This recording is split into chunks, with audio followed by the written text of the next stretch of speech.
up at the beginning so that you can hear them, ask your questions, and then I'll close out with some council updates and district news.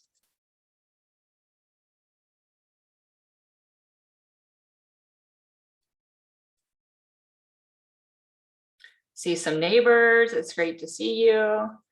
I think I see some new names, so it's always terrific to get new guests here at our meeting, especially when it's a beautiful night like tonight. All right, I think let's go ahead and get started because this is recorded, and if you've missed the beginning, you can go back and watch it.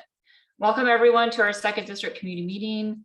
Again, apologies that we scheduled this on Yom Kippur. That was an oversight on our part. We will 100% be more mindful of that in the future.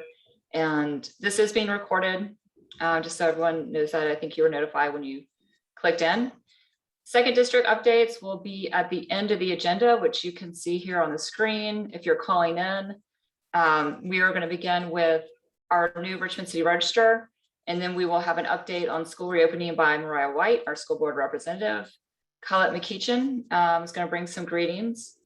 Then we're going to have several presentations and discussions on items that our office has been getting a lot of outreach regarding. And always feel free to let us know what you want to hear in these meetings. We base on what we think is topical and timely. We're going to hear about the city assessments. By now, you should have gotten your city assessments. We'll be hearing from the city assessor. We also are going to get a planning update from interim director of planning, Kevin Blanc. Of note, he's working on regulations for accessory dwelling units. That can be something in your backyard, garage apartment. Oftentimes people use them as home offices, granny flats for relatives. And of course, they are popular for short-term rentals, which is a whole nother topic. We will also get a quick update on the Richmond 300 amendments and the parking minimum study. And then we'll go into some council updates. Again, you guys hear from me a lot, so we want to start with our guests and let them get on with their evening. Thank you to everyone who has called in. I'm going to now hand it over to Keith Ballmer, who is our new Richmond City Registrar. For those of you not familiar with the process, the registrar is appointed by and elected by a board. So Keith, it's good to see you here. I know you've got a really busy season just around the corner.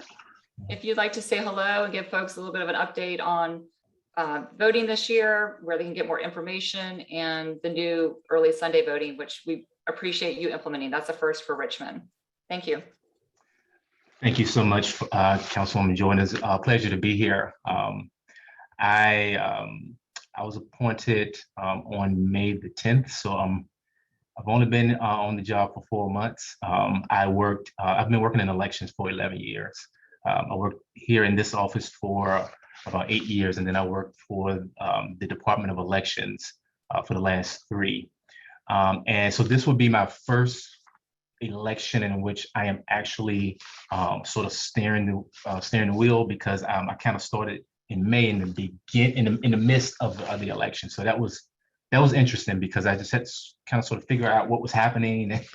But now for the November election, I'm fully the pilot of this plane. There's some things I wanted to hit on. The big thing that I'm really excited about is we're going through a bit of a rebranding with the office.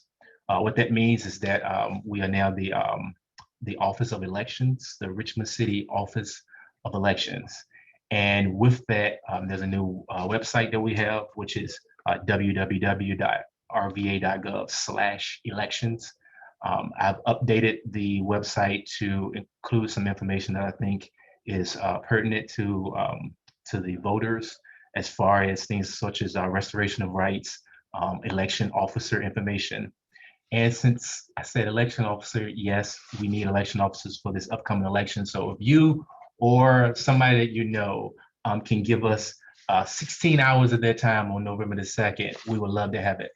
But also we have updated the website to include some information on our absentee voting as well. So give that website a look, and you'll be able to find, I think, everything that you are looking for.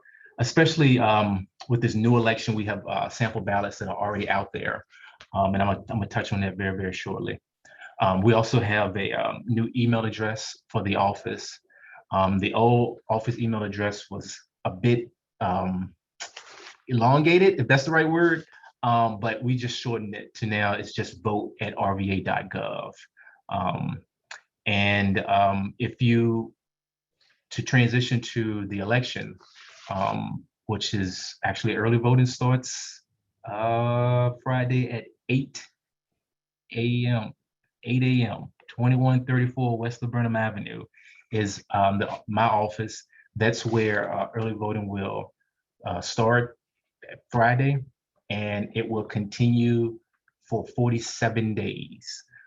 As Councilwoman Jordan stated, we will be having Sunday voting, which I touch on very, very shortly. But and then we have 2 satellite offices that will open up start both of them at City Hall and at Hickory Hill Community Center. They will start on October the 17th, and they will be open from October 17th until October the 30th. But if you have already requested an absentee ballot for this election, we are starting the process of mailing out those ballots now. So be on the lookout for your absentee ballots. The hours for early voting will be Monday through Friday, 8 to 5 here and then when the satellites open, it'll be 8 to 5 at the satellites. The hours for Sunday voting is Sunday, October the 17th and Sunday, October the 24th from noon until 5. And that will be at all 3 voting locations, my office and the 2 satellites. And then the last 2 Saturdays will be from 9 a.m. to 5 p.m. So the last day to register to vote or to update your voter registration would be Tuesday, October the 12th. And as I stated earlier, sample ballots are now available on our website. That's at rva.gov/elections. There's been a lot of talk about the casino referendum. You got an opinion on that? Make sure you flip the ballot over on the back. It's a 2-sided ballot. The ballot also is going to look different from in the past because we are introducing a bilingual ballot that would be in Spanish and in English. I'm really excited about that. So I guess at this point, what I can do is, if there are any questions, I'm certainly excited to talk to you guys about any questions you may have. So I guess I can open up the floor, Councilwoman Jordan, for questions. Great, thank you so much. And I really appreciate you advising people to flip the ballot over. I know we're going to hear a lot about that the day of and on each election day. If I don't see any questions yet, I will just note something that was an issue in our district where we had some polling locations changed recently. I was about to bring it up. Yes. Thank you. Yeah, so yes. Just go ahead. So for what happened in June, that was at a Retreat Hospital, which used to be a polling precinct. So I'm gonna make sure that there are signs up directing them to the new polling precinct, which I guess would be the 2nd or 3rd election since we made that move.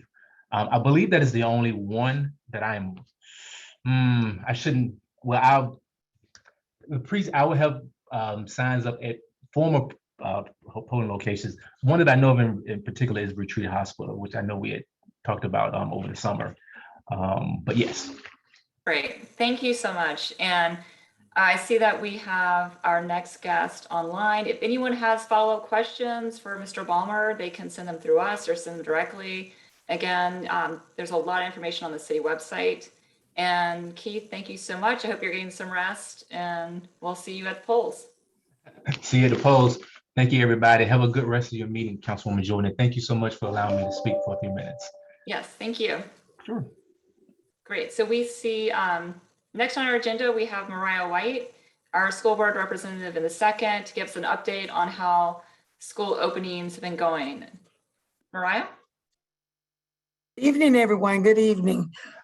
Just want to give you a little brief about back to school. All the children are back to school, and we're trying to ensure that everyone is safe in our schools. We're taking all measures as far as cleaning, making sure that the masks are mandated on the students each day. But we do have, of course, a couple of challenges. And the challenges that you probably have all heard on the news is the bus drivers. We have the buses, but the bus drivers, we're down about 19, 20 bus drivers. And if you don't know, $4,000 retention bonus was given to the bus drivers, and a $4,000 signing bonus for new drivers with a CDL. Also, new hires without a CDL will receive $2,000. And as of Monday, we have another challenge, which is one of the biggest ones, and I am very concerned about that myself, and that is our food service, our food that we are actually giving our children. I was made aware of that by my own children, so I know that there is a problem with that. Monday night, I did make the statement that our food services workers are getting $10 an hour with no benefits. As of Monday night, they raised it to 12, but I was expecting at least 15 based on some of the economy restaurants that are actually offering that right now.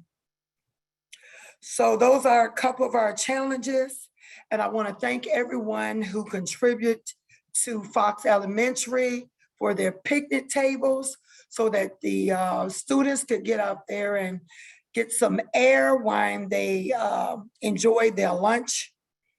And the next thing, I just want to make everyone aware that UNOS is upgrading the Carver Elementary's lab, which is the United Network for Organ Sharing. And with them are the Historic Jackson Ward and also Carver. They're doing a benefit to support this effort. So you can be a sponsored or you can make a donation. The event will be September the 30th, 2021 at 5:30 p.m. and it's at the Hippodrome. If you want more information, you can contact Jerome Legion, or you can contact Janice Allen. They are spearheading this event. I don't have much tonight to actually give you a rundown on the schools. As you know, our high schools are from 9 a.m. to 4 p.m. Middle schools is 8:15 a.m. to 3:15 p.m. And our elementary and preschools is 7:45 to 2:45 p.m. So that is pretty much my spiel for back to school. And we're just trying to ensure that we keep our children as well as our staff in school safe, and to eliminate all of these challenges and problems that we are facing. Our next board meeting will be this Monday coming up on the 20th. And some of these items that I had just spoke with you on challenges will be on our agenda. So it will be 6 o'clock on September the 20th. If you have any questions, but just please, I can answer them now, or you can email me. Thank you. Thank you, Mariah. Does anyone have a question for Ms. White? Just raise your hand or put it in the chat. And I just want to note that Sven has put the event about the lab fundraiser in the chat box, and that is really amazing. So Mariah and I and a bunch of folks from the community, including Jerome Legions and Stephanie Rizzi from school board and Tavares Spinks, and some faculty, we got our hands dirty pulling lockers out, and there were sledgehammers, saws. I thought I was coming to a computer lab demonstration. But there will be a demonstration soon, but we got to get them to that point and help raise the rest of these funds. So please check that out. And Sven, I don't see anyone raising their hands to ask the school board question. Do you? I don't, but now's the time, y'all. And also feel free to drop any questions that you have in the chat. Okay. Thank you for inviting me. Yeah, thank you so much. And I know your kids are having, back to school. So I'll let you get back to your family. Thank you for joining us. And Mariah does have a newsletter that, Sven, if you could Yeah, add Ms. the White, sign up to the chat. I was just going to ask if you're okay with me dropping your latest newsletter release in the chat. That is fine. It should be one coming out in 2 more weeks or 10 days, I should say. Thank you. Excellent, great. Okay, well, thank you, Mariah. We are going to move, shoot, I'm so sorry, Jennifer, that I'm just now seeing that. I think the latest on the high school construction is as of last, oh, Mariah's still here. Okay. Hi, Jennifer. Yes, the latest update on the George Wolf High School is that the RFP has been submitted. So from there, we'll go through the next process. So it has been submitted, the RFP, yes. Thank you. Mhm. Okay, we have a question about the start times.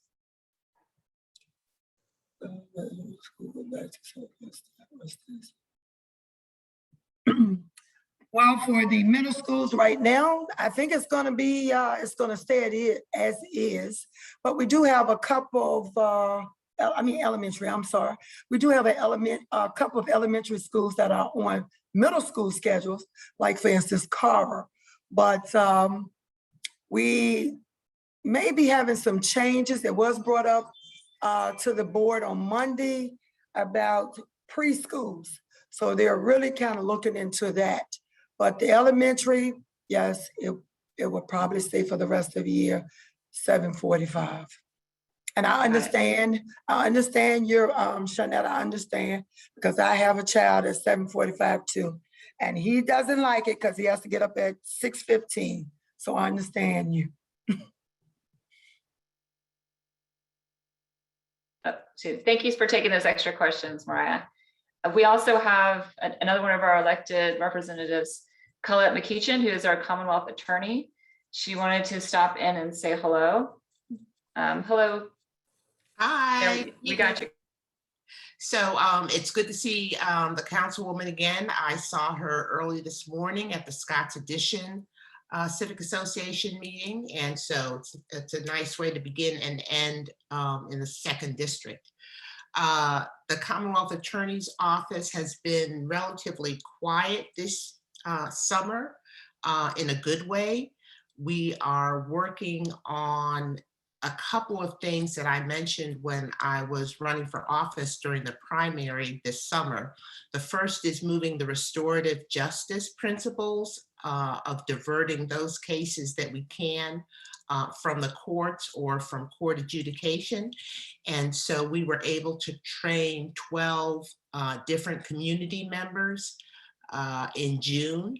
And we are now in the process of organizing referrals so that we can get them not only from what otherwise might be a court pipeline, but also from colleges, from the community, from Richmond Redevelopment and Housing Authority.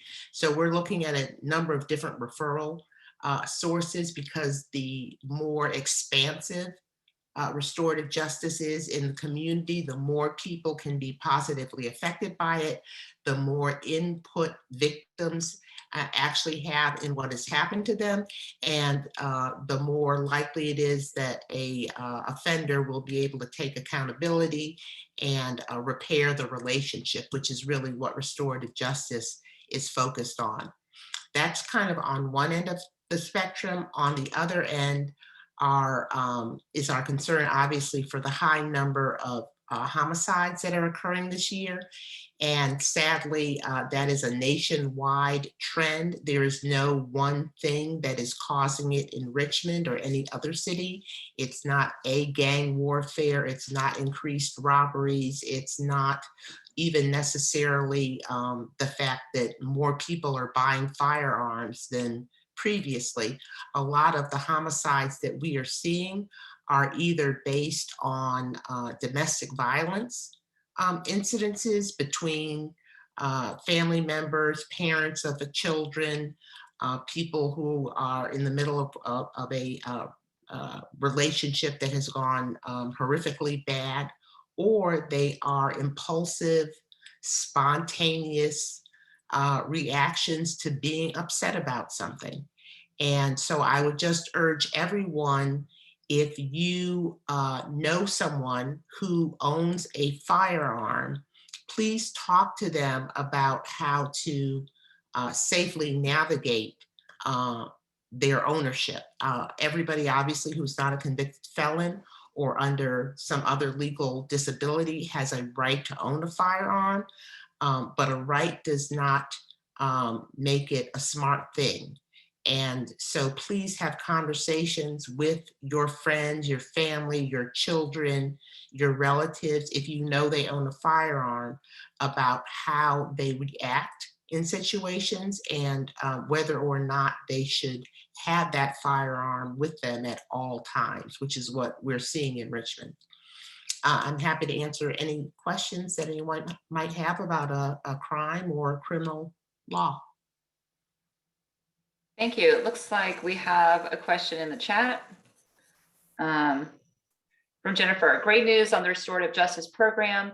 Could you please let us know your position on the recommendations from the Civilian Review Board, including the one which recommends, I'm trying to scroll down, retroactive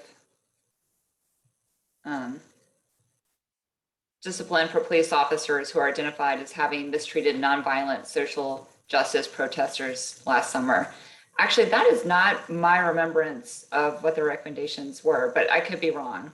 Yeah, so I saw the article in the Times-Dispatch, and I was actually looking for the written recommendations, and I was not able to find them. So what I will say is that I certainly, along with the chief of police and the mayor, certainly support a civilian review board. But as I have said publicly, the devil is in details. And so the question is, who are the members of the board? How and what exactly they will be able to do? Does it in fact involve their removing the chief of police discretion to discipline his officers? Can they overrule one of his rulings?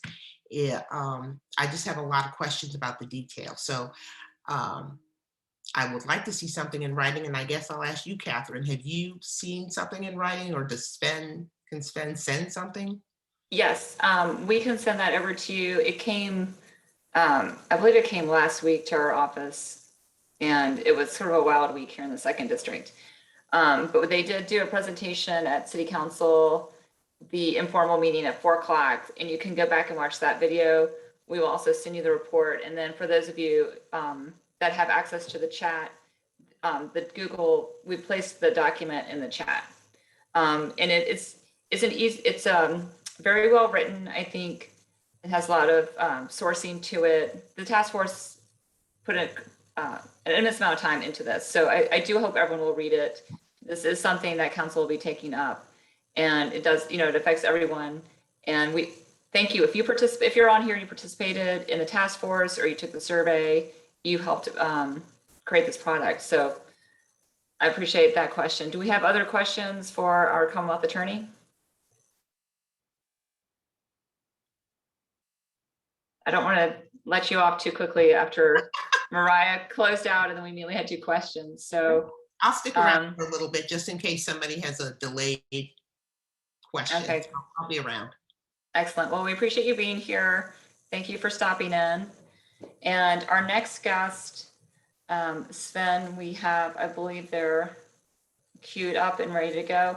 Our office obviously received a lot of outreach about property assessments. And Sven, if you want to share the screen with the map for Richmond, I think this would be a good moment to do so. So yes, this was from the RTD article, and you can see home values really soared in our city, on average 14%. For those of you, do you have a cursor that you can control, Sven, to show people the 2nd District? And feel free to talk. Yeah, so I'm not able to zoom specifically to the second, but our city assessor, Mr. McKeithen, will be able to speak to the more granular level data. Richie, are you able to unmute yourself? We're having a little bit of trouble with his connection earlier. Can everyone hear me? Hello? Yes, sir. Okay, Wonderful. I'll We're going get to turn it over started. to you. I'm going to mute myself. Okay. I apologize for not being able to be seen, and I'm having challenges with my technology, reference to Zoom and several other applications. However, I'm Richard McKeithen. I'm the city assessor, and I just want to talk to you guys tonight about real estate and assessments and everything related to that. As you can see on the screen, that was the most recent map from the reassessment that we just put out several weeks ago. As you can see, your district, the second district, had more of a moderate increase, anywhere between 4 to 9% on average for the neighborhoods included in that district. Hey, Mr. McKeithen, I apologize. I'm just going to jump in real quick, and I don't know that you'd be able to see a chat to this effect because of being on the phone.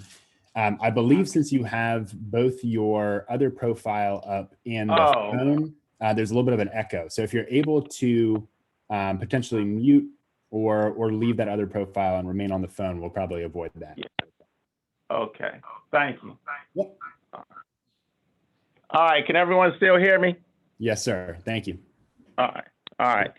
As I was saying, the map that Swin had on the screen is the most recent, a result of the most recent reassessment. The second district had more of a moderate increase, anywhere between 4 to 9% on average for the neighborhoods included in that district.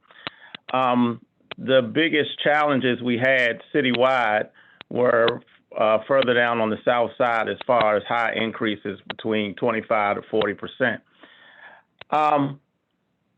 Assessments, you guys know, assessments are done every year. By state law, we have to do them at 100% of market value. The challenge over the last couple years, including this one, citywide, has been that the real estate market has been running at a very robust pace. And it's sort of a perfect combination of things that have happened to make it a seller's market. There's low inventory of properties actually on the market. Interest rates are at an all-time low, anywhere between 2 to 3%. And so this has caused, a little bit of a frenzy here in the city of Richmond, as in other cities nationwide. We got bidding wars for properties. We got properties that aren't on the market for any more than 24 to 48 hours before there's a contract, before there's a sale. And so this has caused our real estate market overall to increase by double digits. That and the fact that I believe personally we've done a great job over the last couple of years at making Richmond more attractive to individuals from the outside. You guys may have seen the article from the Richmond Times-Dispatch about the census data and individuals moving here to Richmond, the demographics of that and things of that nature. A lot of those individuals are coming from cities where their markets are a lot higher in value than ours. And so subsequently what happens is that because of our attractiveness, and I'll even go so far as to say lately because of our climate and our proximity to the 95 corridor, specifically the DC metropolitan area, and the fact that now individuals can work remotely, you can literally live anywhere and still works anywhere and live wherever you like. And so this has caused quite a bit of a little frenzy here in the city of Richmond.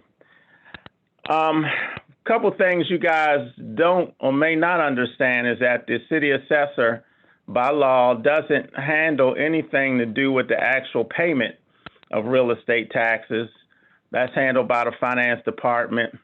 The city assessor doesn't handle the senior citizens tax relief program, anything like that, that's handled by the finance department. Anything that is done in review, reference to the city assessor is pretty much dictated by the Code of Virginia. And so to change any of that, a lot of the proposals and recommendations and suggestions that I've heard, the city would have to go to the General Assembly as a group and request changes. And so just so you know, a lot of the stuff that we would like to see done can't just automatically be done. The only thing a jurisdiction in the state of Virginia has the ability to do is lower its tax rate. And naturally, that's up for discussion in a couple weeks. Without going into a lot of detail, because you guys know a lot of this information already, I'll take questions now, because I know we probably have a few of them, more than a few. So I'll take questions now, and we can figure out what you guys need to know or would like to know. Okay, great. I am looking in the chat room right now, and I see Mariah White. Do you have a question? I do. Okay. My question is, could you please explain to me, looking at the 2021, the prior year assessment, the percentage change is like 6.9. But when I'm looking at the 2020 proposed assessment, is 3.45. How did that come about? Well, the state dictates that the notice that you see, the state lays out what we have to have on the notice. And so the percentage change for any given year is due to the actual sales activity in any particular neighborhood. It goes by way of neighborhood. It goes by the way the style of your home, the condition of your home, the square footage and amenities and things like that. All of that is rolled into what we think your house would sell for based off of comparables that have happened in your particular neighborhood. So my question is, now since you said that, I'm sorry, Catherine, I got part B. Since you said that, so the more your house is, because I'm actually looking at my assessment right now, reassessment. The more your house is, and you have a lot of houses around you that has been sold, the percentage change goes down lower? Because that's what I'm looking at. Are you saying that your house percentage-wise went down? Well, this is the 2022 proposal, but no, it went up. The taxes Yeah, I was went going way to up, say, but the mostly percentage everything change, went up. but the percentage change that I'm looking on here on the assessment, it went way up for 2021, but 22 proposed assessment, the change is 3 something. At first it was with Yeah, each year stands on its own. So what was happening in 20 versus 21 versus 22. tax year 22 could be 3 different things. The rate of increase could be smaller or it could be more. It all depends on what's happening in any particular neighborhood in any given year. Okay. But I just know that Carver was the one that tax rate went way up. And I was wondering why now in 22 it's proposed it's going down. But my building and land has went up in 22, but I just was wondering why that percentage change had dropped so much. Yeah, every year stands on its own. Now your tax rate is actually by what the $1.20, that hasn't changed in about 12 years, but the actual assessment from year to year can fluctuate depending on what's happening in the neighborhood. Thank you. Thank you. Thank you. Yes. And Sven has put in the chat information for relief for elderly and disabled, as well as some other tax relief programs. You know, it's a double-edged sword. We're glad that Richmond is thriving. I mean, we don't want the opposite, right? We don't want people leaving, home prices going down, but it is a real problem for the overall livability of our city, for all of our residents, if the real estate gets so expensive that people cannot afford to stay here, and we lose, the folks that are teachers and just out of college, or our seniors, or people who are on fixed income. We want to remain a vibrant community that is accessible and livable, regardless of what your income level is, or, your current situation. So these are questions that, council needs to work on with administration. The city assessor does not create policy, but it's up to us to try and come up with solutions so that people aren't displaced. And that is happening rapidly. Obviously, another thing that we need to do is, continue to build more housing. So I appreciate you stopping in with us. We have 2 more guests. Does anyone have any other questions for our city assessor while he's here online? You can raise your hand. Sven, do you see anyone in the chat or raising their hands? I'm not seeing anybody here at the moment. Ms. White makes a great point to also point out the tax relief available to veterans with 100% disability. All that information is listed on that link that I posted. And I will also post, Mr. McKeithen, the link directly to the city assessor's site, where you can access more information about their office, their legal obligation, and the appeals process that is available to all city residents who have their property assessed. And my understanding is the first round of that appeals process, the deadline is September 30th to appeal with city staff. Yeah, September 30th is the deadline to appeal directly with us.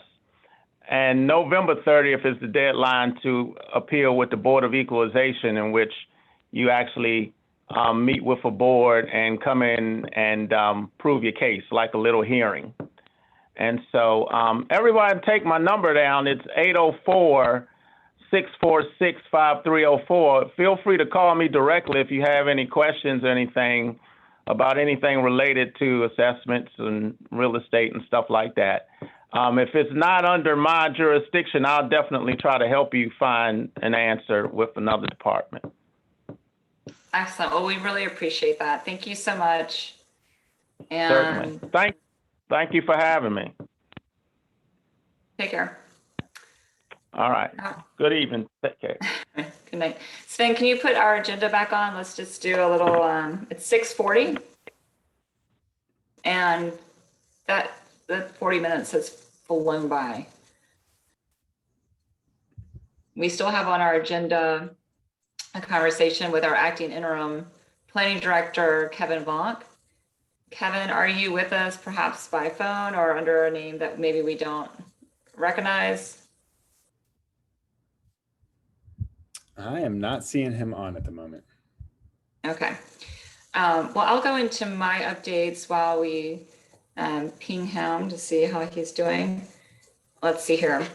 So the monument update, obviously, depending on where you live in the second, this is either an issue you're dealing with every minute of the day, or maybe it's just something that you catch the headlines and are casually following. But the update as it stands, I think everyone knows the state is in control of the Lee Monument pedestal, grounds, and everything within the sidewalk of that circle.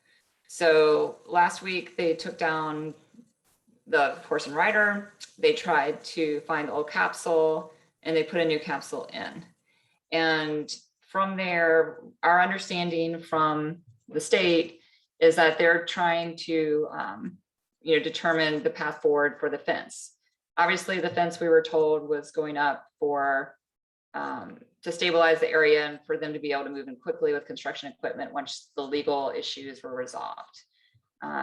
They are still putting, filling in some holes, maybe doing some resodding.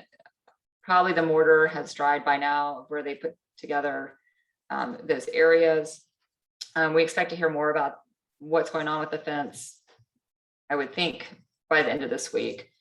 And then for the overall planning of the area, that is a process being led by the VMFA.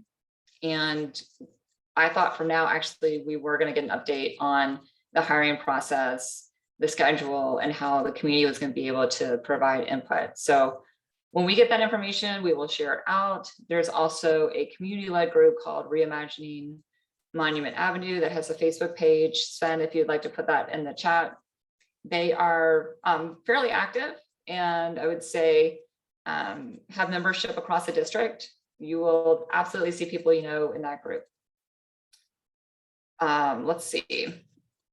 Climate crisis declaration. If you tuned in on Monday, not only did you get the ARPA mayor's plan update and the Civilian Review Board task force, we also passed a climate emergency resolution, which laid out a commitment for City Council to work collaboratively with our administration to address the climate crisis. So that would be things like, we've got to update our tree master plan. What are we doing with our emissions? How are we better weatherizing city facilities? What are we doing with our utility plant? It's a long document, and Sven can put that in the chat. The ARPA, American Rescue Plan Act dollars, that is something that I hope everyone will engage with, because it's $155 million. And there's a city website, we'll put it in the chat. If you're listening, if you just Google Richmond VA ARPA, it'll take you to the city's website. You can watch the mayor's presentation, you can look at the document, and there's meant to be a survey any moment now. It's supposed to be on there yesterday, I believe, so you can provide feedback. At this stage, I believe the ARPA plan is very high level. They want to continue to get feedback. This sort of skeleton as it is was informed by Richmond 300 priorities, by those who filled out the survey. Thank you for doing that if you did. And by, just needs that City Council could see throughout their district. So interact with it, provide your feedback of where you think we need more or less. There's a lot in it that's really good and that reacts to what people said. You'll see things like a health equity fund. You will see money to hire people to assist small businesses to access more relief funding. There are $75 million for new parks and green space. That was one of the, I'd say the real highlights from the survey, that people really gained a higher appreciation of our parks and green space during COVID, and the mental health benefits, recreation benefits. People wanted to see more investment in that. So there's a whole presentation you can watch. We don't want to be here all night. We do have some other topics. So just, again, interact with it. Please provide your feedback. It's a large amount of money that we want to make sure that we're being diligent in distributing and strategic to make the most of this funding. All right. Catherine, I will just share with folks that because we are late in the meeting and towards the end of the agenda, I've gone ahead and let folks unmute and start video if they would so choose. So if you are a Zoom bomber, now is the time to leave, but otherwise feel free to jump into the conversation. Okay. And I saw some questions coming in the chat, so let me look at that real quickly. Again, I appreciate everyone being here. Sven, do you want to field the questions for me? Let me know. Yeah. And so thank you to Mr. Weaver, Ms. Weaver, for the recycling question. We've been experiencing a massive volume of outreach about this, as you might expect, over the last particular week.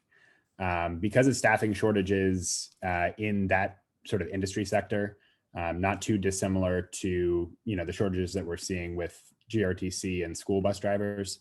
They are just way back on their backlog for recycling service. And there are a particular set of routes that are affected right now in Richmond, including the Blue Week collection route. And so there is updated information about service delays on the site that I just linked to in the chat.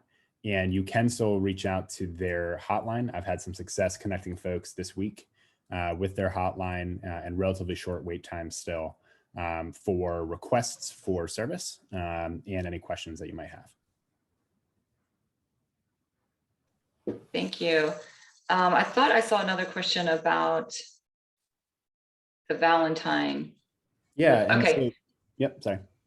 Okay, yes, absolutely. And if you have not, okay, sorry, Ansley asked, will there be any consultation with the Valentine Museum that did an incredible exhibit monumental several years ago regarding next steps for Monument Avenue?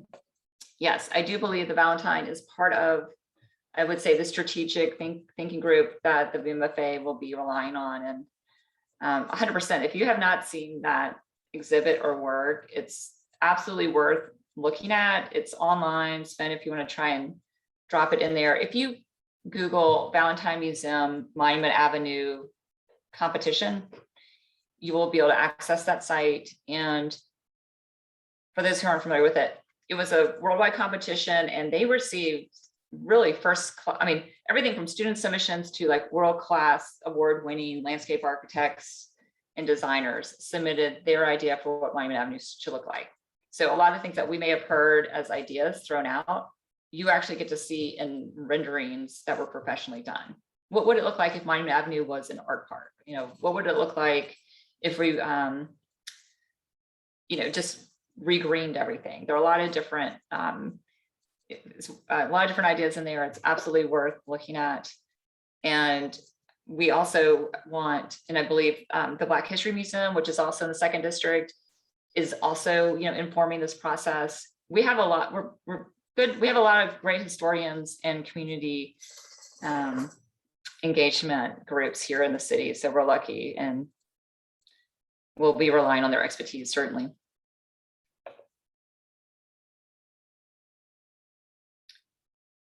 Does anyone have a question that they would like to ask? I'm sorry that Kevin isn't here. I've texted him and may have been that something came up on his end. I will note that, he's going to be on in 2 minutes. Okay. Commonwealth Attorney McCutcheon mentioned the Scott's Addition meeting this morning, and this is written up in the Richmond Times-Dispatch, but the athletic director for VCU and the city's economic development director both were there and discussed the upcoming athletic village for VCU that'll be in the Scott's Addition area, as well as the Squirrels / VCU ballpark and sort of surrounding development area. So that'll be at the north corner. Yes, in fact, Chris Banks, I'm glad you asked that. So in talking to them, I said, look, this is great. Thank you for presenting to Scott's Addition. I know the surrounding neighborhoods would be equally interested in this. And the athletic director said, yes, absolutely. So we will make sure that they have all the neighborhood association points of contact. They, I think, are just starting to discuss it. They did not have a definitive time for when the RFP is going to be released, request for proposals, but they said before the end of the year. So before the end of the year, the city will open it up for bid. So people who want to come develop it, who want to be the ones to build the arena, they will have a chance to come and put forward their vision for the area. And then the city will then react to it. But there's a great article in the RTD about it. The long-term schedule number that times that we heard were 5 to 7 years for the athletic village to be built out in the new stadium. And I think that the overall cost was between $80 and $100 million. VCU is in the fundraising mode right now for their components of it. The economic development director would not get into what the financial arrangement for the Squirrels ballpark was going to be. I'll just give a shout out to our director for planning and development because he just hopped on. Kevin Vonk is now with us. Great. Thank you. Okay. Kevin, we will hand it over to you. Thank you for joining. I know you're really busy. There is so much going on in the city. Yes, there is. I appreciate it. Thank you very much for the invitation. I can't turn on my video, otherwise I'd say hi. Oh, there I am. Okay. So yeah, thank you for the invitation this evening.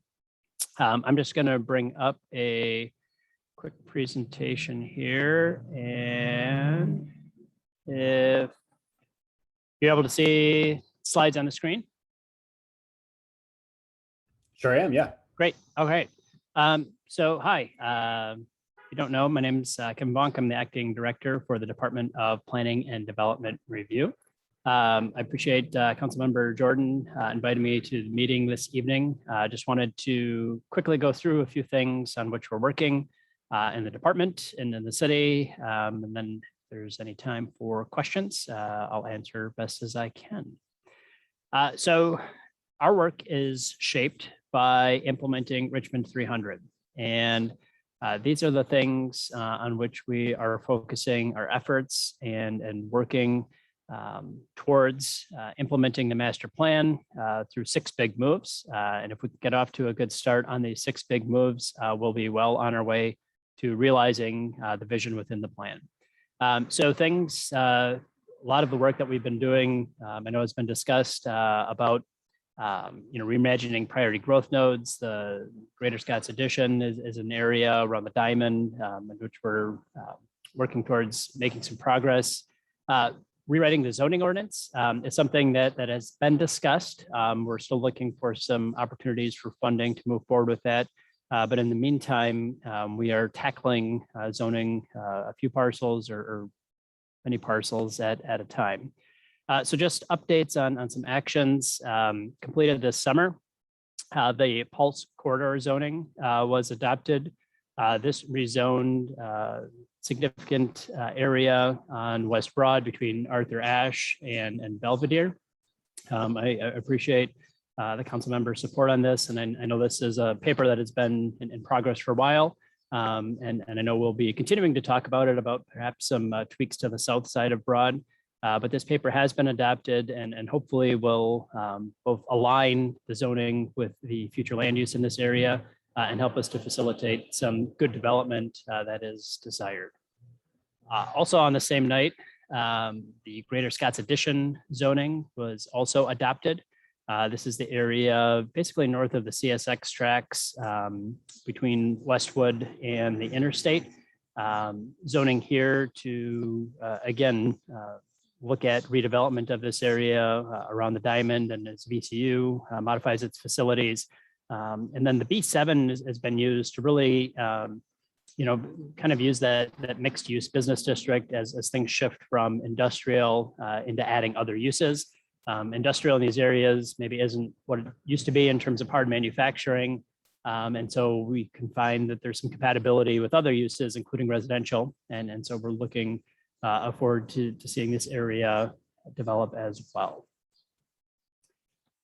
So things that we have upcoming on the docket, things that we've been asked to take a look at. One is accessory dwelling units. This was a resolution of City Council. There was one initially started that looked at the potential for how you could allow for accessory dwelling units in all areas of the city. This one, I should probably update the ordinance. Earlier this year, the Plan Commission said put together and draft an ordinance. And this is one that I think is going to have a lot of discussion around. We had one preliminary discussion at Planning Commission and really kind of basing some of this work from a survey that was done last year throughout the community and talking about some of the benefits of ADUs, that these are great, when they're used to house aging parents, boomerang kids, those with special needs, helping those, stay in the neighborhood that they love. They're great for affordability in terms of providing housing at a lower price point, and for property owners, a way to supplement their income. With that, there are concerns about parking, aesthetics, quality, density, the chances that these could be used for short-term rentals, and then also tenancy. Those are things that we have to work on balancing as we start to work on putting a draft ordinance together. And so one of the things I think that came out of that first Plan Commission discussion was, while the intent is to provide opportunities for accessory dwelling units throughout different housing districts, we really need to look at those districts uniquely, because I think a dwelling unit in this district may not look the same as an ADU in Forest Hill, or may not look the same as an ADU in Southside. And so as we look at these units, whether they're in the structure that exists Excel, or they're attached to that structure, or they're a standalone structure, whether that be on a garage or a full building, talking about things of how we regulate, where they're at, how big they are, how tall they can be, the number of occupants. Those are things that we'll be putting together in that ordinance.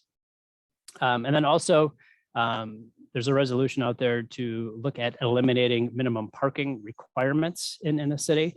There's a large section of our zoning code that says, if you're going to propose a specific particular use on a parcel, based on that use, you'll need to provide so many off-street parking spots. And the resolution is to look at eliminating those minimum requirements and allowing areas to, develop and use the land in a more effective manner. It doesn't prohibit individuals or developers from putting off-street parking. It just takes away prescriptions for the minimum amount. And where I think we've had at least some concerns come to us is from a number of small business owners who may be operating a very small restaurant, but then based on improvements that they make, they need to go find parking, off-street parking. And in many of our urban areas, that comes at a premium and just makes it difficult. In the same way, we also want to recognize that, despite our best efforts, we still have some work to do on the transit system and alternative modes of transportation. And so most people, do own a car in the city. And so how do we look at storage of those vehicles and work towards a way to providing other alternatives or other policy options when we talk about, the on-street permit parking system, pricing, other tools that can be used to shape parking in the city. So those two are two big, I'll call it larger ordinances, while not rewriting the zoning code, could tackle some larger pieces within it. So that is all that I have. And I'm happy if there's any time to take any questions. Thank you so much, Kevin. I appreciate you being here. Does anyone have a question? I'll note that regarding the Scott's Addition presentation by VCU and our economic development director, you can actually watch that video. It was a Facebook Live event. It's saved on the Scott's Addition Facebook page. I've dropped their Facebook link in the chat, and that conversation starts with a video from Harney, the Flying Squirrels president, at around the 29-minute mark. Great, thank you. And I see in the chat about best practices in other cities. I think Charleston is a good example. Even though they're smaller, they're a very built out city and a very dense city. And so that's one of the things that I think we're doing when we put together these draft ordinances is looking at cities that have done things, what's worked, what hasn't, how those may or may not be applicable to Richmond. And then also, really try to get an understanding of, the intent of these ordinances, and there's different ways to put it together. And so how do we achieve those objectives? So no, I appreciate the reference there. Excellent. One of the things we wanted to bring everyone's attention to was the regional transportation plan that is in draft form. Today is the last day you can comment on it. So we were going to try and encourage people to fill out that survey. I serve along with Andreas Addison and Cynthia Newville, our city council president, on that board with our regional partners in the counties. So we're trying really hard to make sure that we are bringing as much of our state and federal dollars to Richmond as we can. If you have opinions on priorities, bike lanes over expanding, traffic lanes, that's the type of thing you need to weigh in on now. The website is connectrva2045.org. And this goes with every planning process. And I don't think it gets broadcasted enough. These early surveys inform a lot of decisions. And usually it's only a handful of people that take these surveys. And then the decision makers fall back on those handful of people who participated. So please be one of those handful of people. Please help us expand the number of folks who are interacting with us. We'll continue to advertise it. Take the survey before midnight. Do we have any questions for our interim director? I haven't seen any. Appreciate everyone being with us this evening. We're at 7:02.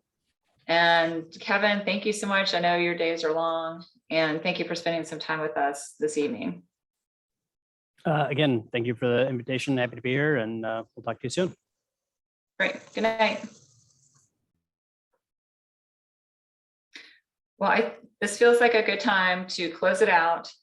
Unless, does anyone have any follow-up questions? You can always reach out to our office by phone or email. And I am trying to be since we did schedule this unintentionally on Yom Kippur, which starts at dusk, and I realize now it really starts before then with the family meals. We don't want to go any later than we have to. So thank you for those who attended. I hope the resources that we put into the chat are useful. We will share those out through our next newsletter for those who didn't participate and can't see the chat or are calling in by phone. Continue to please be COVID safe. We're not out of this yet. I know we're all weary of it. All right. Thank you, everyone. Good night.